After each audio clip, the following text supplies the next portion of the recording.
उत्तर भारत में मोरवंश की प्रसिद्धि बहुत अधिक थी। राज्य जानवरों, पक्षियों, नदियों और फसलों से भरा हुआ था, लेकिन राजा की एकमात्र चिंता राजकुमारी थी। राजकुमारी पद्मावती एक खूबसूरत लेकिन घमंडी राजकुमारी थी। उसे अपने रूप का इतना गर्व था कि वो कभी भी दूसरों की भावनाओं की परवाह नहीं करती थी।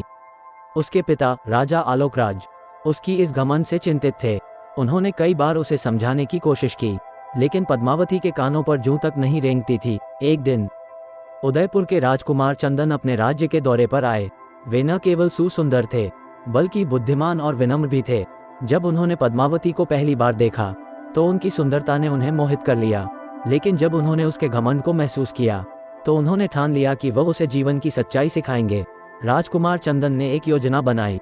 उन्होंने एक भव्य उत्सव का आयोजन किया और पद्मावती को आमंत्रित किया। उत्सव के दिन उन्होंने एक प्रतियोगिता का ऐलान किया, जिसमें सभी राजकुमारियों को भाग लेना था। प्रतियोगिता का विषय था सच्ची सुंदरता। पद्मावती ने सोचा कि यह तो उसके लिए आसान होगा, लेकिन चंदन ने प्रतियोगिता का स्वरूप बदल दिया। प्रतियोगिता में प्रतिभागियों को विभिन्न चुनौतियों का सामना करना था। पहले उन्हें एक गरीब गांव में जाकर लोगों की मदद करनी थी।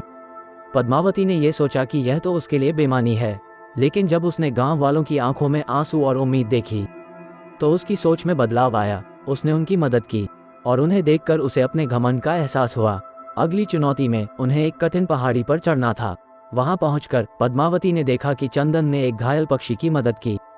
इस दृश्य ने उसे और भी प्रभावित किया। उसने महसूस किया कि असली सुंदरता दूसरों की मदद करने में है, न कि केवल रूप में। आखिरकार जब प्रतियोगिता समाप्त हुई तो पद्मावती ने चंदन से कहा, मैंने सीखा कि असली सुंदरता आत्मा की होती है। चंदन ने मुस्कुराते हुए कहा, अब तुम जानती हो कि जीवन की महानता क्या है। इस घटना ने पद्मावती को बदल दिया।